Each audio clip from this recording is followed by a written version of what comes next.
السلام عليكم ورحمة الله تعالى وبركاته. دمان واد سلام ولا لا قالي ميل كستود كسوغنتين أدونك تعالى ديسا وحرجينا خير عافمد كسوغنتين بإذن الله الكريم. ما أنت وحا آن إذن وداقي أن فيديو عندكم صوتوبي إن شاء الله. إن سؤال بدنا اللي سوي دي سوشيال ميديا هي أقصو شيرجري أيقو إنجليشة أيقو حنصور دقي برودكت عصب وكمنيجين وصوص عاري وقت دوم تهد باللي waxaa la weydiin muxuu kaga duwan yahay faa'iidadiisa waxyaalo noocaas marka videoga waxaan rabaa inaan kula wadaago faa'iidooyinkiisa linkiga hoos ayaan soo dhigi doonaa marka videoga insha Allah soo upload gareeyo faa'iidooyinkiisa oo dhan hoos ayaan soo dhigi doonaa insha Allah qofkii doonaya marka inuu ogaado macluumaad saa'id oo English ku saabsan video demonstration ay sameynayso si uu ogeeyo linkigiisa ayaan isagana soo dhigi doonaa qofka doonaya isagoo English inuu daawado qofka Soomaali rabana ha ka faa'iideysto baradhagani muxuu yahay hadaba laba qaybood dhowr qaybood buu leeyahay anigu waxa aan dalbaday waqtiga la weydiinay su'aal ma haynin gacanta kuma haynin waxa aan dalbay anigu ka habeenkii iyo maalintii baradhagan xabadan waan faray waxa waxa la essential plus wala I think in halka idinka muuqdo si fiican idinku muuqdo kii waxa weeyaan kaas la isticmaalay habeenkii kanina waxa weeyaan kii la isticmaalay maalintii midkiibana waxa ku jira 10 xabo baradhagan wuxuu yahay hadaba baradhag loogu talagalay ama alaama hada shay loogu talagalay dumarka loogu talagalay waqtiga ay ku jiraan bishooda haddii iyada oo dhameystiran aragtaan waa tan fiidiyowga Soomaaliga xabada waan furay ka Englishka aan wada ku arki doontaan iyadoo demonstrationka ay sameynayso isbarbardhigga si ay ogeeyo insha Allah arki doontaan faa'iidooyinkiisa hadaba maxaa kamid ah waxaan rabaa wax yar idin ka sheego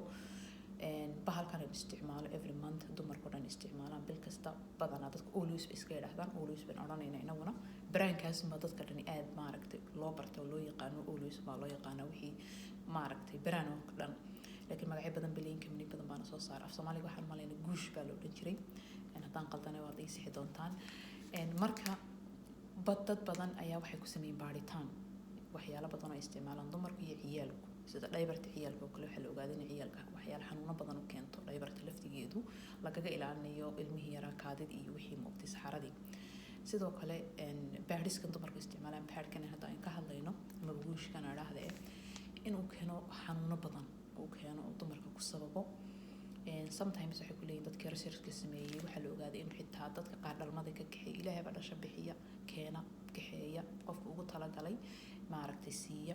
haddana waa loo aaneynaya oo loo sababeynaya in ay xanuunada ka mid noqon karto taas infertility inuu sababo ay qofka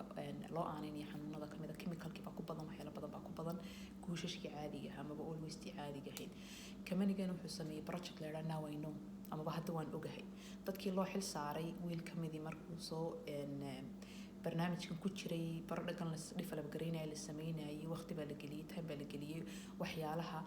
keena xanuunadan oo dhan in ay laga ilaaliyo wixii ayaa loogu talagalay markuu sameeyay wuxuu yiri maan ogeynay dhibtani jirto dumarka igu hareeraysan oo dhan ay gurigeyga joogo waxaan ku riday familkay kamid ah inay dhibtan maraan oo waxaan xanuun ay la kulmi karaan warkamaan haynin that's why loogu bixiyay project barnaamijka dhan now I know ama now you know either way baad isticmaali kartaa marka maanta soo bandhigay isaga laftigiisa demonstration-ka sameynayay taas aad ugu celcelinayay yani maan weyn Google-ka adigaagan daawada ahi ee daawanay video-gani waxaad ku qortaa haddii aad wiiltahay dad gabar tahay dad wiil tahayna uga faa'iido walaalaha familkaaga gabdhaha dumarka maaragtay kamidka ay ku jira waxaad ku qortaa sanitary padsku side effect-ka ay keeni karaan ama dhibaatooyinka ay keeni karaan aniga xitaa I was shocked waan yaabay xitaa aniga dumar baan waan isticmaalaa weligana ma Google garayn ma search kuma sameeyno iska iibsan jiray moogtahay because majority dadka iibsada marka you think markii wixii la wada iibsado qof kasta iibsado it's okay weeyaan baad oranaysa laakiin ma ogin side effect-geedii Google markaad ku qorto waxa ku soo baxaya waxa xanuun ay keento ee ay sababto iyo research-yada lagu sameeyay waxaas oo dhan baad arki kartaa pads-ka oo dhan waxa chemical ku jirta iyo waxa ay u keeni karaan qofka ayaad arki kartaa marka labada nooc weeyaan linkiga waan idin reebayaa website-ka si aad u aragtaan faa'iidooyinka oo dhan halkan ay ku qoran yihiin list dheer weeyaan xagga dambe inaad arkaysaan mooyaane everything oo different ay kaga duwan yihiin faa'iidooyinkaas oo ay ka mid yihiin inuu kan ka kooban 9 layers uu ka kooban yahay markaan isticmaalay anigu murtaax maalinta dhan waxaan ahay comfortable in waxaan ku daqad iyo xiriiri iyo kulayl iyo untoon ma dareemaynin inuu yahay maaragtay qotonku waxa weeyaan cudbigii ama kotonka aan dhaahnay suufka bahalka cudbiga aan u naqaano ayuu leeyahay waxa weeyaan xitaa naqaskii kuma cijisamayo ma dareemaysid ina maaragtay naqas badani uu kugu jiro marka faa'iidooyinkiisa dhan qofka doonaya website-ka inuu galo akhristo halkaasna idin ku reebaya insha Allah qofka doonaya inuu familkiisa hadaad wiiltood u qaadaysa familkaaga hadaad barto adiga laftigaaga ka faa'iidaysan adiga familkaaga waa linkigana hoosta idin ku reebaya insha Allah qofka danaynaya videoga Englishka demonstration-ka ahna ayadoo la samaynayo la isbarbar dhigayana insha Allah labada linkiba hoostaan ku reebaya iyadana midna waa testimony midna waa demonstration insha Allah khayr baan idin rajaynayaa maalin wacan wanaagsan ma idinka tagay ama habeen wacan wanaagsan kolba xilliga videogan aad daawanaysid muuqaalkan la share garay walaalaha kale biidnillahi alkariim haddii ilaahay qadaro assalaamu calaykum waraxmatullahi wabarakaatuh